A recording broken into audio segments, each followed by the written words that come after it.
Ini kesempatan yang baik bagi kita belajar satu topik yang akan memperlengkapi kita bagaimana kita menghadapi keseharian yang kadangkala kita tidak tahu bahwa kita sedang memeranginya.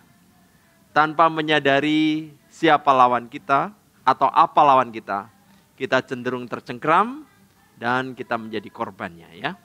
Saya mengajak kita memperhatikan Matius 6 ayat 24 ya. Matius 6 ayat 24, kita baca bersama-sama. 1, 2, 3. Tak seorang pun dapat mengabdi kepada dua tuan. Karena jika demikian, ia akan membenci yang seorang dan mengasihi yang lain. Atau ia akan setia kepada yang seorang dan tidak mengindahkan yang lain. Kamu tidak dapat mengabdi kepada Allah dan kepada Mamon. Satu ayat lagi dari 1 Yohanes 2 ayat 16. Mari kita baca bersama-sama. 1, 2, 3. Sebab semua yang ada di dalam dunia, yaitu keinginan daging dan keinginan mata, serta keangkuhan hidup, bukanlah berasal dari Bapa, melainkan dari dunia. Ayat ini saya akan perjelas dengan memberikan warna. Keinginan daging, keinginan mata, keangkuhan hidup, bukanlah berasal dari Bapa, melainkan dari dunia. Di New York ada perempuan ini. Selegram ini rela utang ratusan juta dan menyesalinya. Nah, saudara, apa yang terjadi pada dia? Ini dalam Kompas ya. Dia melakukan kegiatan pemuas diri, membeli tas vintage dari desainer ternama Louis Vuitton seharga $1.000. Juga aksesori dari brand Kate Spade yang bisa dipamerkan kepada followernya. Selain berbelanja barang mewah, Calvero juga berkeinginan traveling ke lokasi baru seperti Las Vegas, Bahama, Los Angeles, dan sebagainya. Saudara, inilah contoh konsumerisme. Supaya kelihatan memiliki level status sosial yang lebih tinggi dari rata-rata orang, dia membeli barang-barang dengan harapan mereka kemudian terpesona gaya hidupnya. Bahkan jikalau keuangannya tidak mencukupi, dia bisa pakai uang dari tempat lain, dari kartu kredit dengan risiko berhutang besar. Ada contoh lain lagi, demi gabung grup elit, wanita ini sampai terlilit utang. Saudara, kalau orang melihat grup tertentu, level sosial tertentu, rumah tertentu, kendaraan tertentu. Wah, kayaknya gabung dengan mereka sesuatu yang menyenangkan, sesuatu yang excited. Nah, wanita ini juga demikian. Kayaknya gabung dengan mereka, lalu bergaul, pergi ke tempat-tempat tertentu sesuai gaya atau status mereka. Kelihatannya asik. Dan dia mencoba mengikuti itu, berbusana, berkendaraan, berrumah seperti mereka. Dan kalau keuangan tidak cukup bagaimana? Nah, Anda melihat gambar kartu itu, dia menggunakan kartu kredit. Jadi dalam usaha mencapai level sosial tertentu, dia membelanjakan uang sehingga dia bisa bergaul dengan mereka. Ini contoh konsumerisme. Ada lagi, utang gaya hidup di balik selegram Widya Laurencia bawa kabur uang arisan.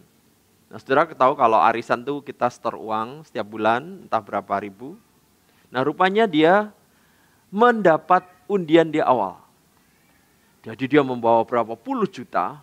Wah, dia merasa ini uang yang banyak ini. Dia gunakan untuk belanja berbagai barang yang membuat level sosialnya naik. Lalu dia lari ke tempat lain, tidak iuran lagi.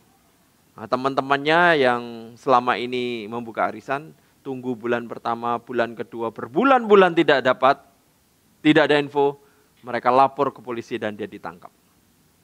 Ini contoh konsumerisme. Apa itu konsumerisme? Ada contoh hedonisme.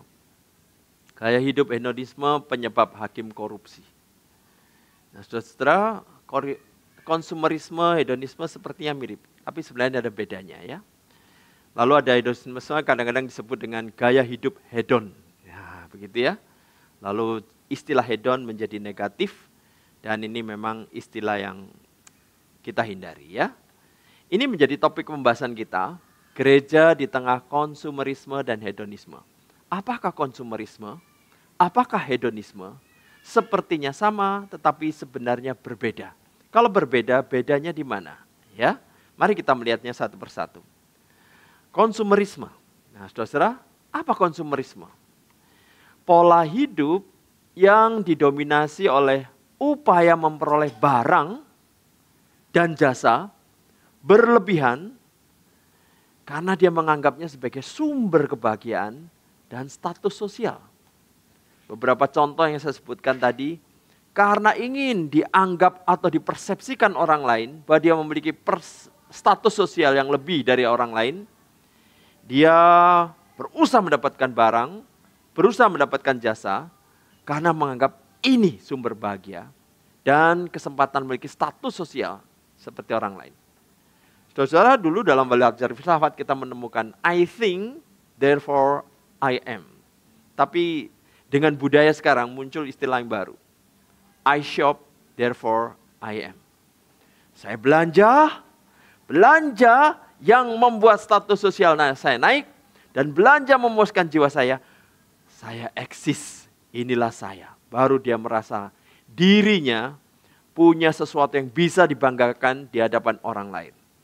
Nah, saudara, yang di New York tadi, gara-gara fotonya bersama-sama barang yang luar biasa bagus atau mahal, lalu menunjukkan wajah yang happy, followernya meningkat puluhan ribu.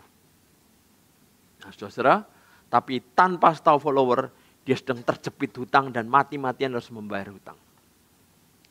Level sosial, kita berpikir di level sosial yang lebih tinggi dari kita, itu mengasihkan, perlu dikejar.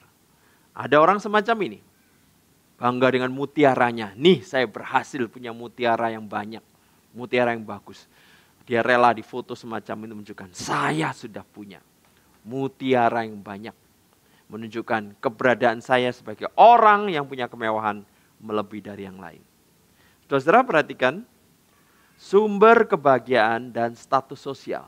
Ini adalah konsumerisme.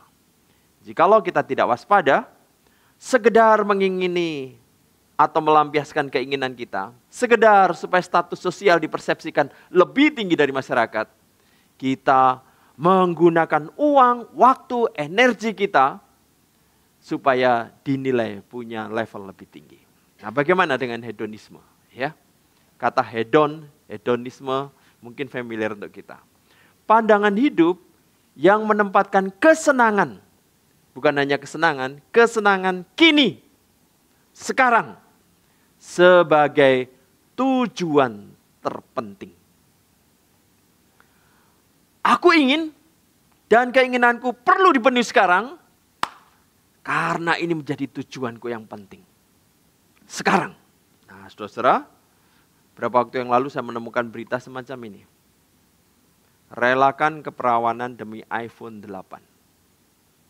iPhone muncul. Waktu itu iPhone 8, sekarang iPhone-nya sudah belasan. Nah, saudara, begitu iPhone muncul, supaya dia dipandang level sosialnya tinggi, bukan hanya itu. Kalau dapat iPhone, saya bisa membanggakan kepada teman-teman bahwa saya memiliki iPhone yang baru, saya termasuk orang eksklusif yang baru, dia mengorbankan keperawanannya. Dan tekadnya untuk memiliki barang itu kini, sekarang, hari ini, kalau perlu mengorbankan keperawanannya, diketahui orang dan mereka menjebak dia. Ya, beritanya nanti Anda bisa baca sendiri. Ini hedonisme. Sekarang, enak sekarang, bahagia sekarang, senang sekarang. Ada lagi, pria Cina jual anak demi iPhone. Supaya segera dapat. Hasrat untuk dapat sekarang, hari ini, kini, itu menjadi sesuatu yang begitu menguasai dia. Ini namanya hedonisme. Pingin senang, pingin nikmat, pingin happy, pingin bahagia, sekarang juga. Ini namanya hedonisme. Jadi Anda perhatikan di sana, menempatkan kesenangan kini sebagai tujuan terpenting. Nah, saudara, konsep-konsep tentang konsumerisme, hedonisme itu sudah ada sejak dulu. Lalu ketika orang menyadari, ya kita mah maunya senang. Untuk apa menderita? Sehingga ketika ajaran ini disampaikan kepada generasi berikutnya, wah mereka ini konsep yang bagus, diterima. Kemudian dialirkan lagi kepada generasi selanjutnya, dialirkan lagi kepada generasi selanjutnya. Hedonisme itu konsepnya sudah dimulai dari ratusan tahun sebelum Kristus lahir oleh kaum Epikuros. Dan ini sudah ditulis dalam Kisah Para Rasul. Siapa Epikuros? Dia hidup 341 sebelum Masehi. Fungsi filsafat ialah membimbing kita untuk meraih kebahagiaan. Kesenangan itulah yang bisa dicapai dalam kehidupan kita. Filsafat adalah alat yang tidak bisa ditinggalkan untuk mencapai kehidupan bahagia. Nah, saudara, belum selesai. Satu-satunya pernyataan yang pasti dalam filsafat adalah bahwa kesenangan itu baik dan penderitaan itu buruk. Jadi Anda bisa bayangkan ketika konsep ini disampaikan generasi selanjutnya, lalu masuk dalam generasi zamannya Kristus. Ya, kenapa harus pikul salib? Menderita. Beda sekali dengan ajaran orang yang lebih dulu lagi. Seperti Epikuros. Epikuros yang penting hidup senang. Penderitaan itu buruk. Wah, jikalau harus memilih di antara dua ini, kira-kira orang pilih mana? Ya pasti pilih Epikuros dong. Hidup itu pilih yang senang. Hindari penderitaan. Nah saudara, ini diwariskan. Generasi berikutnya mikir lagi dan diproses lagi. Contohnya John Stuart Mill. Dia mengatakan apa? Landasan moral terpenting adalah prinsip kebahagiaan. Berdasarkan landasan moral ini, cara mengambil keputusan dalam hidup tergantung itu mengakibatkan bahagia atau tidak. Jika suatu tindakan meningkatkan kebahagiaan, maka tindakan itu dinyatakan benar. Jika suatu tindakan tidak menghasilkan kebahagiaan, maka tindakan itu salah. Jadi apa yang membuat bahagia, senang, sekalipun merugikan orang lain, tidak apa-apa. Itu tindakan yang benar. Sudah bisa bayangkan bahayanya filsafat semacam ini.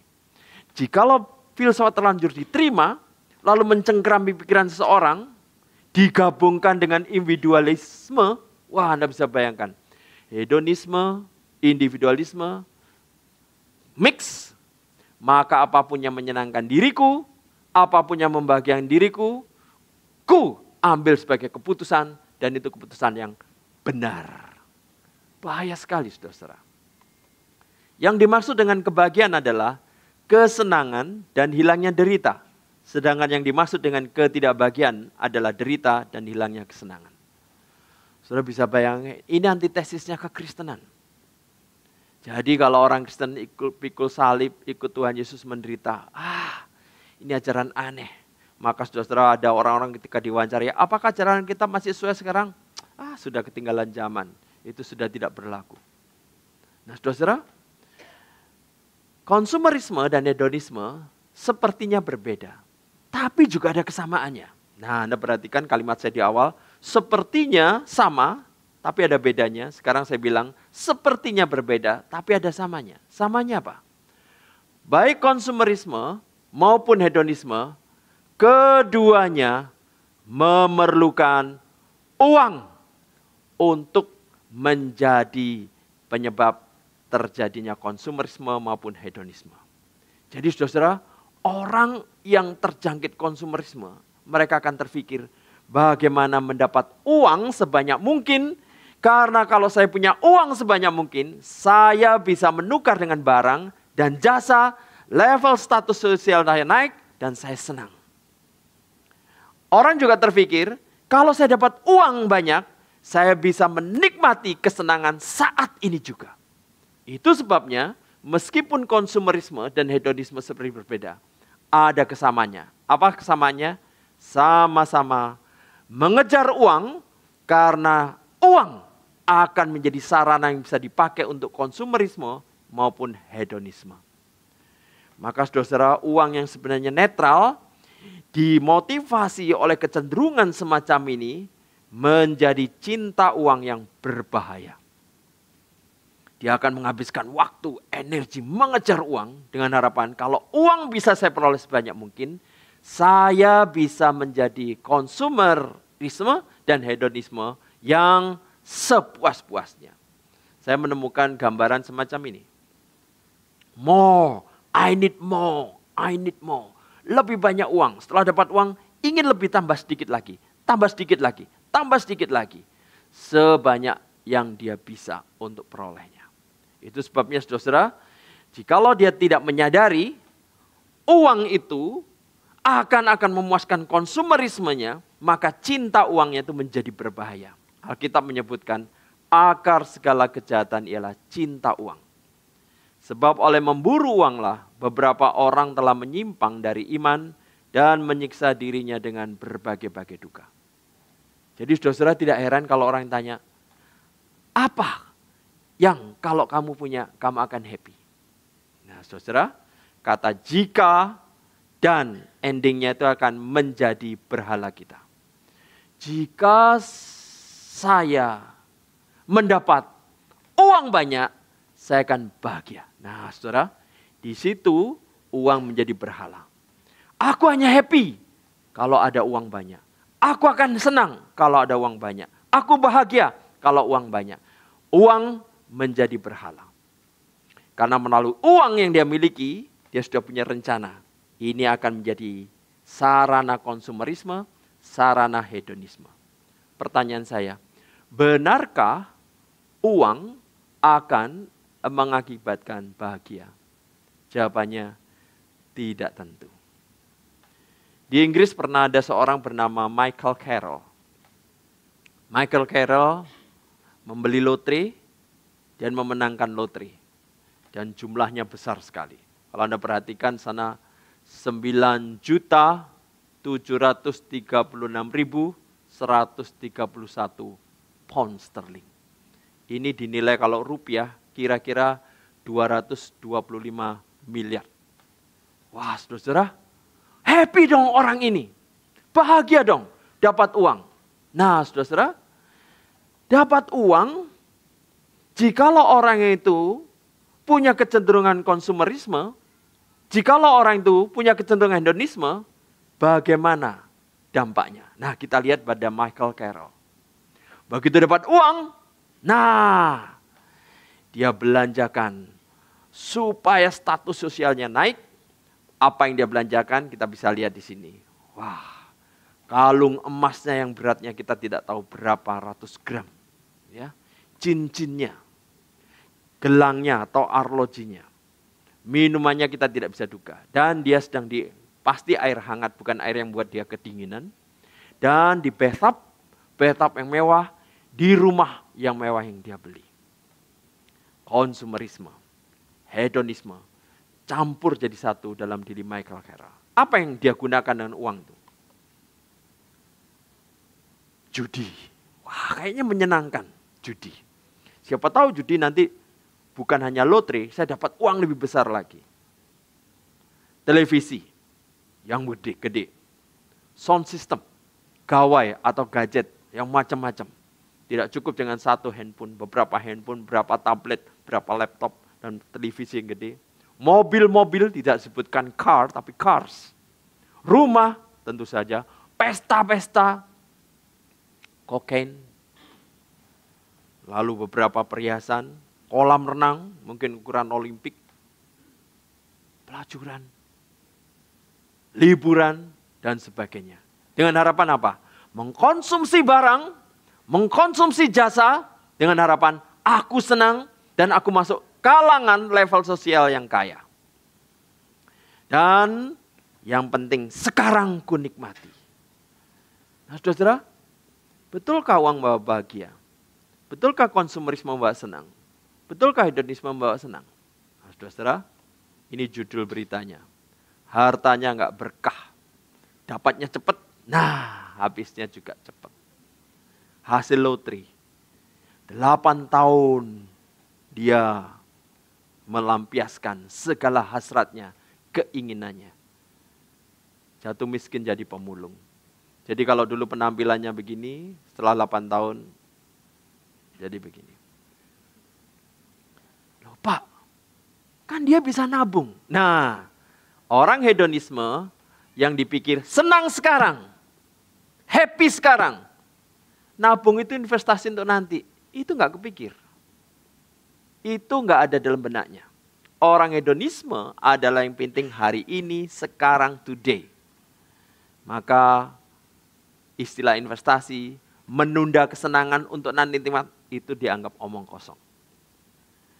Jadi saudara, meskipun uang banyak, endingnya bisa membuat dia malang dan menjadi berita dunia, contoh salah satu orang malang. Berikutnya ada lagi, wanita ini menyesal dapat lotre 29 miliar. Anda kalau dapat 29 miliar, menyesal atau senang? Kayaknya senang sih Pak, ya begitu kan. Ini menyesal. Loh, dapat uang kok menyesal? Nah di beritanya ditulis semacam ini saudara. Menyandang gelar miliarder sejak umur 16 tahun, Kelly Rogers, dan menjadi pemenang lotre termuda di Inggris. Apa yang dia lakukan? Hedonisme. Hidup berfoya-foya mengeluarkan 3 miliar untuk liburan mewah. Menghabiskan 4 miliar mobil mewah. 7 miliar membeli baju desainer ternama. Serta menjalani operasi memperbesar payudara. Memakai kakaknya membeli obat-obatan terlarang. Kenapa obat-obatan? Ya, siapa tahu itu membuat happy. Nah, dia lakukan. Hidupnya berubah menjadi neraka karena obat-obatan itu. Uangnya habis, kekayaannya ludes, dan loh kok endingnya cuma begini. Apa yang dia ingin lakukan? Mau bunuh diri. Jadi saudara-saudara, konsumerisme, hedonisme, jikalau kita tidak waspadai, kita kejar, tanpa sadar di ujungnya, kita dicengkeram dan mungkin ujungnya akan menghancurkan atau membuat kita akan bunuh diri. Lalu kenapa dia stop? Ya dia stop. Harus survive. Uangnya terbatas tinggal berapa juta. Dia stop. Tapi terlanjur hamil di luar nikah. Aduh mengerikan. Mungkin kita bertanya, Pak kok bisa ya? Uang banyak, konsumer, hedonis kok akhirnya semacam ini? Nah saudara, ada satu rahasia yang tidak diketahui banyak konsumerisme dan hedonisme. Apa itu? Ini terungkap dalam buku yang ditulis di Amerika, namanya The American Paradox. Nah saudara, apa isi buku ini dan ungkapan apa? Mari kita lihat, karena ini akan mencegah kita melakukan kesalahan yang sama. Di Amerika pernah diadakan semacam survei, tahun 57. Tahun 57 pendapatan rata-rata per tahun adalah $9.000 atau sekitar 144 juta. Lalu tahun 2002 disurvei rata-rata pendapatan $20.000 atau 320 juta per tahun. Nah, yang membuat surveyor ini ingin tahu adalah di sini disebutkan average income, bukan hanya sekedar income, tapi dikaitkan dengan happiness. Nah, mereka ingin tahu dari 1957 sampai 2002, bagaimanakah kecenderungan tingkat happiness masyarakat Amerika? Ya, jadi kalau ini saya ganti, itu skalanya dari 0 sampai 100. Kalau sangat bahagia 100, kalau tidak bahagia 0. Jadi mereka ingin tahu apakah hasilnya akan sejajar. Semakin meningkat pendapatan, semakin bahagia. Atau tidak sejajar, ya sedikit berbeda. Ataukah sama saja? Oh, kalau sama saja mustahil. Kenapa mustahil? Karena dulu rumah-rumah itu dalam gaji $9.000 setahun tidak ada gudang. Sekarang gudang bisa sampai 2 sampai 3. Barang juga bisa beli kulkas beberapa biji, bisa beli televisi berapa biji, beli mobil berapa biji. Jadi tidak mungkin akan sama. Jadi dugaan mereka sejajar atau tidak terlalu sejajar tapi kebahagiaan meningkat. Nah saudara-saudara, hasilnya bagaimanakah? Hasil dari survei ini mengagetkan. Hasilnya semacam ini. Menurun. Ini datanya. Kok bisa menurun? Kok bisa menurun? Nah, saudara-saudara, ini yang harus diketahui orang yang menganut konsumerisme dan hedonisme. Apa yang terjadi sehingga hasilnya menurun? Nah, di dalam buku tersebut diungkapkan satu rahasia penting, yaitu hedonic treadmill. Hedonic treadmill itu apa? Hedonic treadmill adalah ketika kita mendapatkan barang, wah, di dalam benak kita, di dalam otak kita terjadi semprotan cairan kimia yang membuat kita senang sekali. Mengalami jasa tertentu, wah kita senang. Dari level sekian naik, wah senang sekali. Tetapi saudara, jikalau sudah naik level sini, ternyata di benak kita terjadi penyesuaian sehingga lama-kelamaan biasa. Lama-kelamaan biasa. Tidak rasa senang lagi. Misalnya Anda suatu saat beli mobil bagus. Ya, di EBSD lagi pameran Gias, ya. Anda silahkan lihat, pilih saja, belum beli, ya. Anda pilih salah satu yang bagus. Lalu Anda katakanlah beli. Waktu beli, wah ini versi terbaru. Anda senang sekali. Anda bergairah sekali, excited. Bawa ke rumah, mobilnya masih bagus. Dan Anda lihat belum ada debunya. Anda tunggu 1 bulan. Anda tunggu 2 bulan. Apa yang terjadi? Biasa.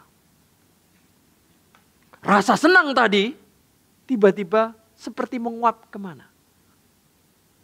Yang terjadi dalam benak kita, begitu merasa senang, mencapai tahap ini, otak kita merasa biasa. Nah saudara, inilah yang terjadi dalam benak kita. Rumah juga begitu. Anda punya rumah tipe 36. Lalu pengen rumah ukuran lebih besar, tipe 60. Atau tipe 100, atau tipe 200, atau tipe 300. Nah rumah gede, wah kayaknya bisa untuk berbagai ruang. Lalu Anda pergi ke IKEA, Anda beli barang perabot, keren sekali. Anda kasih cahaya yang tidak langsung, suasana indah sekali. Lalu Anda merasa senang sekali. Tunggu 5 bulan, 6 bulan, 7 bulan. Apa yang terjadi? Biasa. Biasa. Rasa senang itu tidak muncul lagi. Inilah yang disebut hedonic treadmill. Sepertinya sedang berjalan maju menikmati, ternyata jalan di tempat. Itu yang terjadi pada benak kita. Lalu kalau kita tidak waspada, loh kok sudah tidak rasa senang? Oh berarti saya harus beli barang lagi. Beli barang senang lagi. Lalu biasa lagi. Lalu salah persepsi kita. Wah kalau begitu beli barang lagi. Ini yang terjadi pada orang konsumerisme. Ini yang terjadi pada orang hedonisme. Beli lagi, dapat lagi, senang lagi, beli lagi, dapat lagi, senang lagi. Biasa lagi. Nah saudara, ini juga terjadi bukan hanya pada waktu kita membeli barang, waktu membeli jasa. Saya membaca buku Jebakan Pornografi yang diterbitkan oleh Metanoia. Di situ ceritakan seorang pemuda. Bagi dia, hal yang paling mengasihkan, yang paling menyenangkan apa? Hubungan seks. Walaupun belum dia menikah, dia punya uang, dia hubungan seks. Waktu hubungan seks pertama kali, rasa perasaan yang luar biasa. Tapi heran setelah itu berapa minggu kemudian, biasa lagi. Oh, kalau gitu, jangan-jangan tipe cewek itu memang tidak memuaskan. Cari tipe lain. Setelah excited lagi, berapa minggu kemudian biasa lagi. Wah berarti cewek itu kurang memuaskan. Cari lagi. 10, 20, 30, 50, 100, 200, sampai 300 perempuan. Yang membuat dia kaget, kok sekarang tenggang waktunya lebih pendek. Artinya dia sudah nikmati. Berapa waktu kemudian, berapa jam kemudian, sudah rasa biasa lagi. Kalau apa yang dia pikirkan begitu menyenangkan, ternyata akhirnya biasa, apalagi di dunia yang bisa menyenangkan kalau bukan seks. Dia frustasi, dia kecewa, dia ingin bunuh diri. Sudah bahaya sekali. Konsumerisme dari barang maupun jasa, itu ujungnya adalah hal yang akhirnya terasa biasa. Jadi saudara, nanti ingatkan saya ending dari cerita Jebakan Pornografi.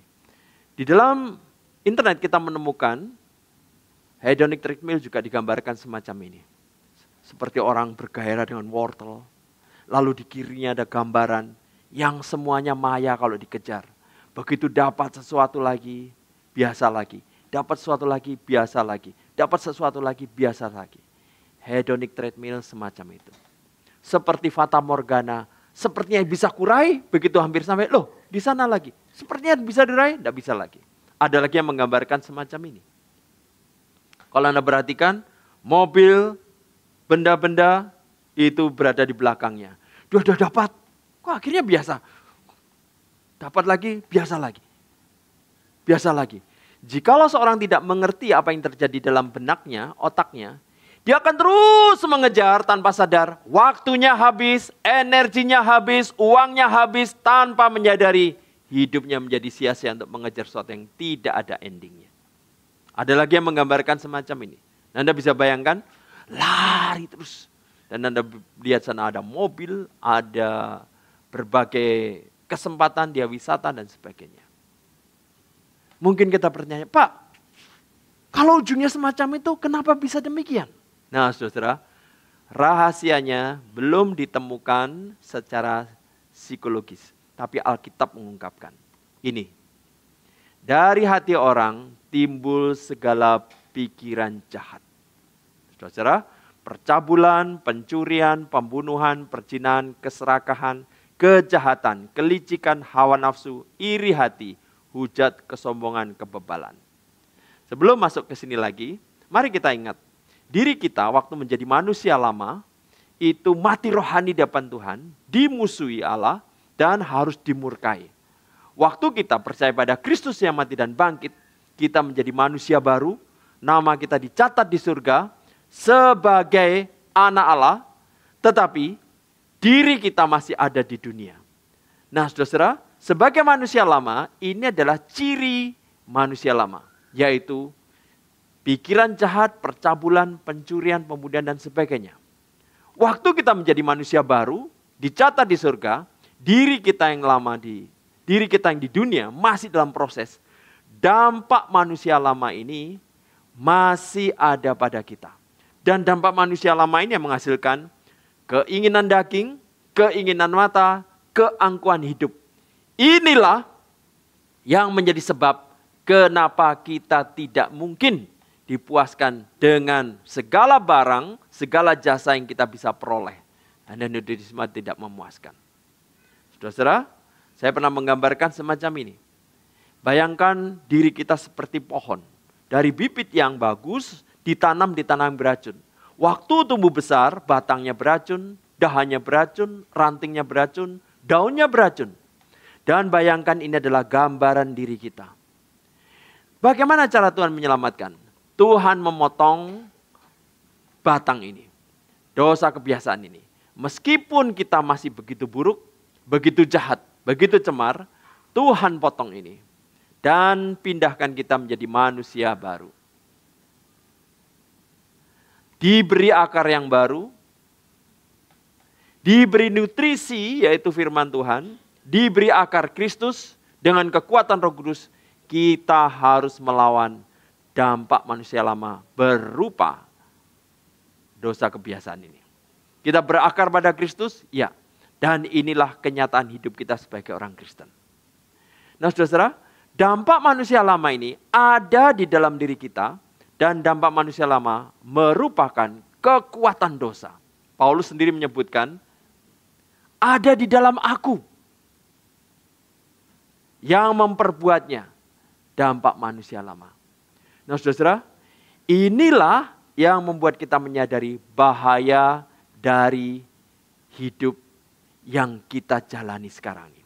Saya menunjukkan lagi gambar tadi.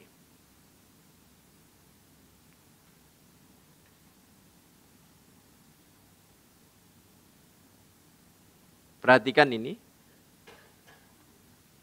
Nah saudara, manusia baru memiliki dampak manusia lama. Nah saudara, dampak manusia lama ini seperti apa itu? Percabulan, pencurian, pembunuhan, perzinahan, keserakahan, dan sebagainya. Masih bercokol dalam diri kita yang harus kita proses. Dan Anda tahu, film-film yang diproduksi Hollywood supaya laku, mereka akan memberikan fitur-fitur ingredients yang menggoda dampak manusia lama ini. Jadi mereka menyajikan kepada manusia lama, tetapi juga orang-orang Kristen yang dampak manusia lamanya masih kuat. Itu sebabnya film Hollywood, salah satu resepnya apa? Harus ada adegan seks. Apalagi? Harus ada dendam sehingga terjadi pembunuhan. Apalagi? Harus ada konflik yang melibatkan iri hati dan sebagainya. Jikalau kita tidak waspada, sudah nonton film, kok rasanya nggak excited lagi. Nonton film lagi, nonton film lagi, nonton film lagi. Konsumerisme dalam bidang film, tanpa kita sadari, kita sedang dicengkram di dalam hal yang pasti tidak memuaskan hidup kita. Nah saudara, film-film Hollywood disajikan untuk manusia lama. Kalau kita tidak sadar, dampak manusia lama kita dengan menonton film tidak pernah beres. Karena terus dibina, dilatih, terus dikembangkan dengan nonton-nonton film yang tidak beres. Dengan menikmati jasa percabulan seperti tadi yang di dalam buku Metanoia tadi. Nah saudara, yang di dalam Metanoia tadi, setelah hampir bunuh diri, dia mencoba satu langkah terakhir. Dia menemui seorang rohaniwan, seorang Kristen. Dia ceritakan. Nah, dia pikir selama ini, dia memperalat perempuan asal dia bayar untuk kepentingan dia. Tanpa dia sadar, perempuan itu juga memperalat dia, yang penting dia dapat duit. Waktu seorang memperalat orang lain, tanpa dia sadar, dia sendiri diperalat orang lain. Jadi rohaniwan mengatakan, kamu tidak puas karena kamu memperalat orang dan kamu diperalat orang. Ini bukan relasi sehat antar pria dan wanita. Sebelum kamu bunuh diri, coba satu hal. Cari seorang perempuan yang betul-betul kamu cintai. Yang dia juga mencintai dirimu. Setelah itu, menikahlah dan lakukan hubungan seks dalam konteks pernikahan. Ya, dia mau bunuh diri ya, apa salahnya mencoba. Dia cari perempuan sampai akhirnya dia mencintai perempuan itu. Dan perempuan itu mencintai dia. Bukan transaksi berdasarkan keuangan. Menikah, lalu hubungan seks. Baru dia tahu nikmatnya hubungan seks di dalam konteks pernikahan. Dia tidak jadi bunuh diri. Saudara, rahasia bahagia itu di mana? Di dalam kita kerjakan firman Tuhan. Maka kita menemukan seperti kodratnya kita dicipta oleh Tuhan. Bukan di dalam mengkonsumsi barang, mengkonsumsi jasa, apalagi menjadikan itu tujuan hidup supaya senang, atau sekedar mencapai status sosial, apalagi mencapai suatu barang dengan harapan saya bisa menikmati sekarang. Kepuasan bukan di sana. Jadi kepuasan itu di mana? Nah, nanti kalau ada yang bertanya saya akan menjawabnya. Baik, saudara, saya akan memberi kesempatan kalau kita ada yang mau bertanya. Ya. Ada yang mau bertanya?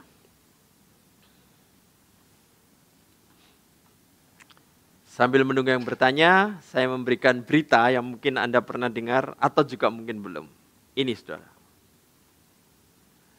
Ya, sekarang banyak rojali dan rohana, ya, istilah yang lagi viral, ya.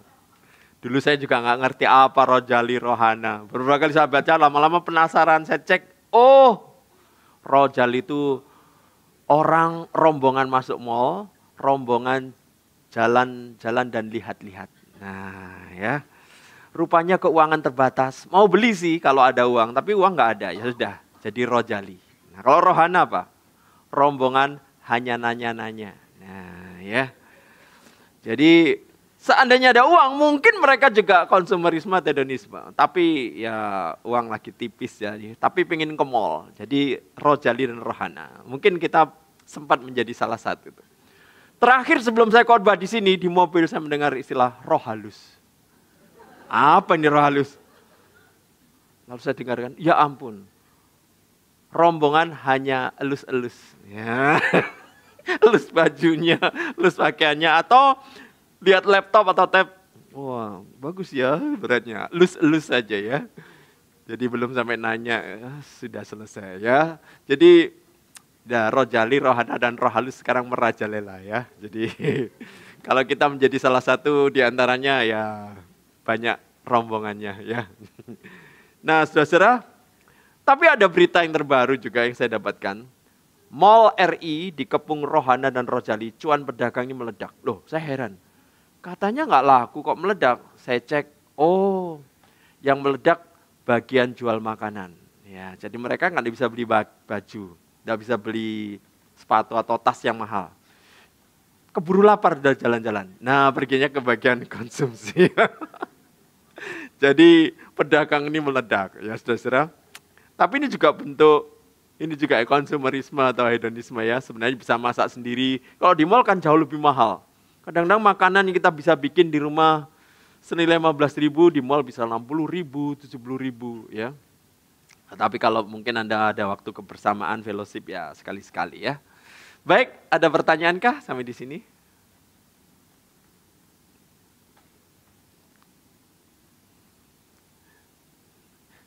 Ya, silakan.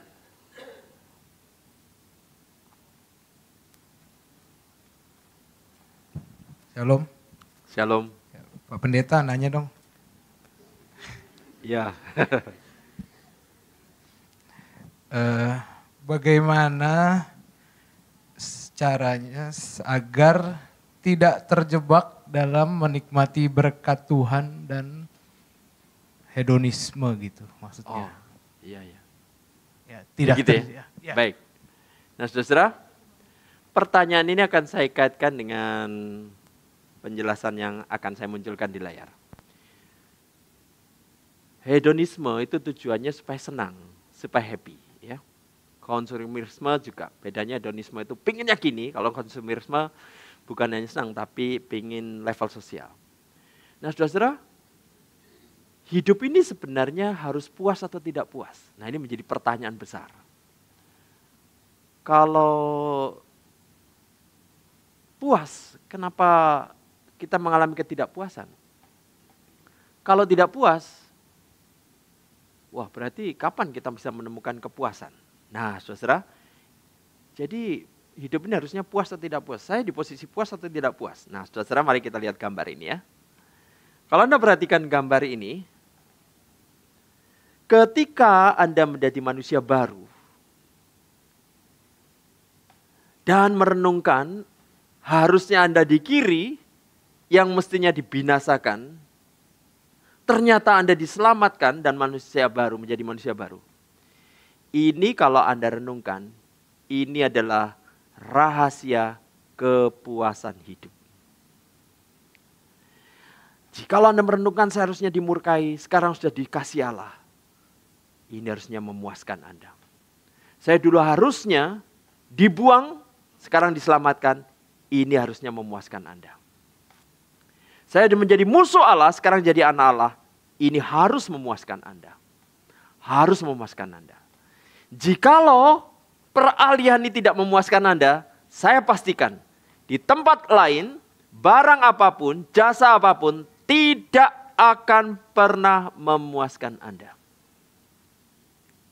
Jadi, peralihan dari kiri ke kanan dan posisi Anda di kanan sudah dicatat di surga sebagai neo manusia baru. Ini adalah sumber kepuasan. Kalau begitu saya puas, Pak. Nah, perhatikan Anda masih di dunia. Ini yang menyebabkan Anda tidak puas. Nah, tidak puas dalam apa? Ternyata kainos Anda itu campuran. Sebagai neo Anda anak Allah. Tapi sebagai kainos, Anda memiliki dampak manusia lama yang tadi saya tunjukkan. Dampak manusia lama ini yang perlu kita terus-menerus bereskan. Ini yang membuat kita tidak puas. Kita perlu memperbaiki, aduh saya kok cenderung cabul ya. Saya kok cenderung mencuri ya. Saya cenderung berzina, saya cenderung iri. Saya cenderung memuaskan hawa nafsu. Kesadaran kita kainos ini yang harus kita bereskan. Dan harus membuat kita tidak puas di hadapan Tuhan. Tuhan, saya belum sesuai dengan status saya sebagai anak Allah. Saya dalam kondisi yang tidak beres. Masih harus diperbarui, dibenahi. Ini ketidakpuasan. Nah, saudara-saudara, jikalau Anda di dalam proses ketidakpuasan ini, apakah yang menjadi sumber kepuasan Anda? Renungkan bahwa Anda yang mestinya dimurkai sekarang sudah menjadi milik Allah. Inilah rahasia kepuasan hidup. Rahasia kepuasan hidup bukan di dalam melampiaskan memiliki barang yang banyak atau mengalami jasa yang banyak untuk kepuasan hidup. Tidak. Tetapi merenungkan saya dulu harusnya dimurkai, tapi sekarang dikasih Allah. Ini kalau Anda renungkan, di dalam momen apapun, di dalam kondisi apapun, membangkitkan perasaan syukur, puas, yang tidak ada habisnya. Inilah yang disebut oleh Tuhan Yesus di dalam pembicaraan perempuan Samaria, air hidup. Suatu merenungkan anugerah Tuhan yang besar, keselamatan yang besar, yang memberikan kesegaran jiwa. Di dalam Anda krisis, sakit besar, renungkan keselamatan dan miliki. Anda memiliki kesegaran jiwa yang memuaskan hidup Anda. Nah, saudara, ketidakpuasan ini kalau kita ikuti berbahaya. Keinginan daging, keinginan mata, keangkuhan hidup tidak pernah memuaskan. Dan ketidakpuasan ini kalau kita salah pahami, ini bisa selesai dengan membeli barang. Ya, senang, tapi cuma sesaat. Ini bisa selesai dengan menikmati jasa, misalnya kepelacuran. Senang, sesaat. Setelah itu timbul rasa bersalah dan kegelisahan tidak ada habisnya. Jadi saudara, mari kita menyadari kita bisa memiliki kepuasan dari Tuhan dengan merenungkan apa yang Tuhan berikan. Ketidakpuasan itu ada dalam diri kita karena kainos, tapi jangan salah untuk melampiaskannya dengan berusaha membeli barang atau jasa. Kecuali itu kita perlukan. Demikian. Ya. Ada pertanyaan lanjutan? Ya, silakan.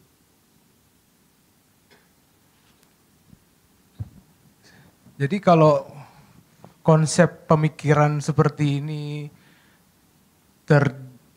berjalan dengan baik sejak era kekristenan, apakah orang Kristen yang baik dan benar itu nggak bisa jadi orang kaya gitu? Nah, gitu Pak. Baik. Kaya itu ada beberapa macam motif, ya. Saya ceritakan sedikit, ada dua petani, ya ini kisah di Eropa dulu ya. Dua petani sama-sama sederhana, ya. Petani yang pertama, katakanlah petani A begitu ya, harus menjual barangnya ke suatu kota berjarak berapa kilometer, digotong. Petani B juga, setelah jual dapat uang. Ya. Petani B rupanya tersangkut konsumerisme dan hedonisme. Setelah punya uang, dia minum beberapa alkohol, beli barang-barang yang dia bisa nikmati segera. Petani A tidak melampiaskan semacam ini. Uangnya dia simpan, dia tabung. Nah, selama bertahun-tahun petani B menjalani hidup konsumerisme, menikmati banyak dan hidupnya menjalani hidup yang bermewah-mewah. Petani A simpan uangnya.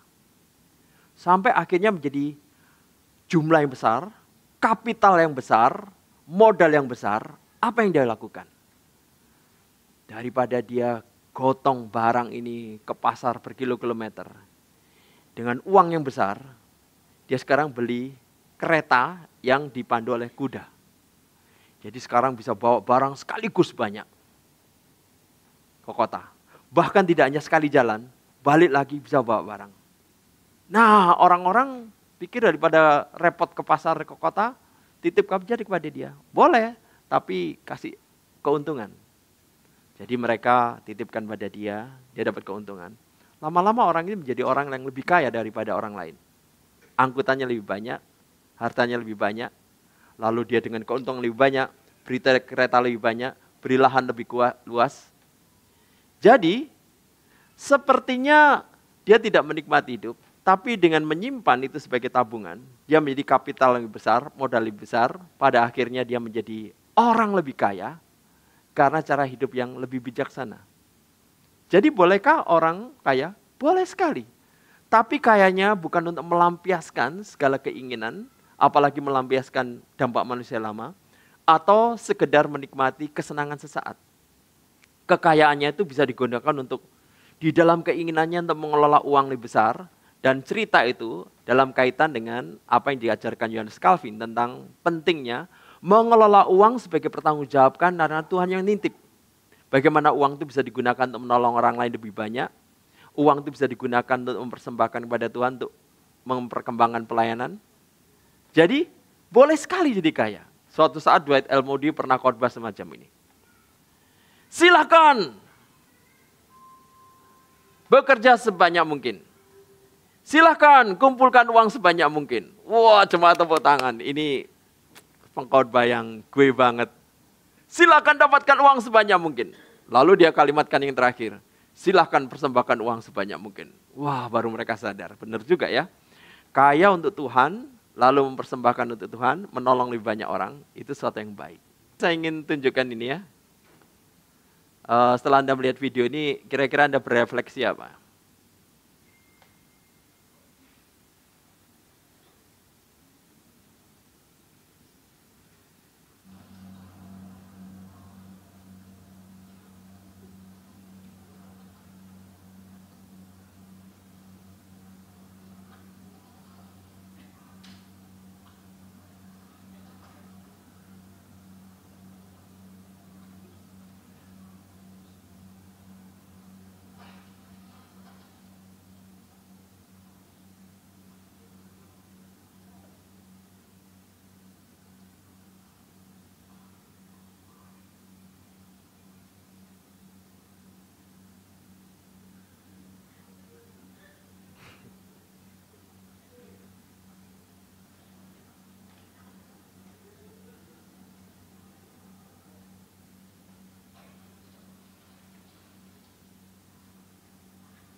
Dia sepertinya menikmati tanpa dia sadar dia ditertawakan oleh kita ya.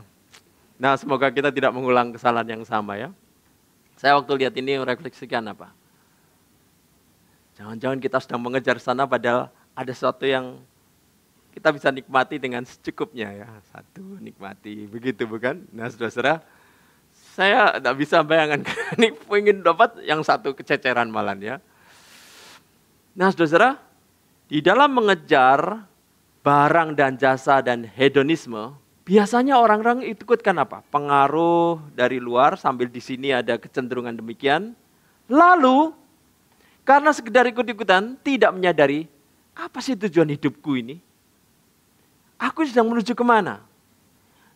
Sehingga mereka bahkan tidak mengidentifikasi tujuanku itu apa. Nah, saudara perhatikan, mereka sempat nggak mikir ini. Tujuanku menjadi seperti Kristus.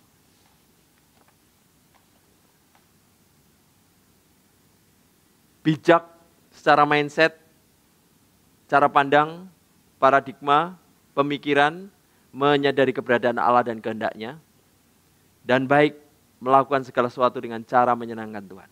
Kalau ini tidak terfikir, cara hidup bagaimanapun akan mereka ikuti. Tapi kalau kita menyadari ini, apapun yang tidak sesuai dengan tujuan ini, langsung Anda bisa hindarkan. Ini selama di dunia. Waktu di surga, hidup dalam relasi sangat erat dengan Allah Tritunggal yang menjadi tujuan mereka di surga. Nah, mereka yang terjebak konsumerisme atau hedonisme, tidak mengerti tujuan-tujuan ini. Sehingga apapun mereka raih dengan harapan mereka puas, tahu-tahu tua baru mereka bingung. Saya pernah bertemu seorang yang sangat berumur di Lipo Karawaci. Waktu dia muda, Pak, saya waktu muda usaha bisnis, ketemu kolega baru, dikasih saran, di sana ada peluang Pak, kejar Pak. Saya kejar, dapat untung, di sana dapat kolega baru. Dia kasih tahu, Pak di sana ada peluang Pak, kejar Pak. Saya kejar, dapat untung, dapat kolega baru. Pak di sana ada peluang, saya kejar, dapat untung, dapat kolega. Pak sana, Pak sana, Pak sana, Pak sana, Pak sana, Pak sana. Sekarang umur saya 80 tahun, Pak. Capek, Pak. Nggak habis-habisnya. Bagaimana untuk berhenti? Jadi selama ini dia mengejarkan apa? Seperti orang lain kejar. Tapi tidak tahu hidup untuk apa. Setelah dapat dan dia kaya sekali. Saya capek, Pak. Bagaimana untuk berhenti? Jangan sampai kita melakukan kesalahan yang sama. Konsumerisme kelihatannya asik. Apalagi kalau di foto sambil tersenyum. Wah, orang lain pikir kita happy. Atau kita lihat orang di dalam lingkungan sosial tertentu kelihatan happy. Lalu kita pingin seperti itu. Sesuai nggak dengan tujuan hidup kita? Nah, cek sendiri. Kalau tidak sesuai, stop, jangan lakukan.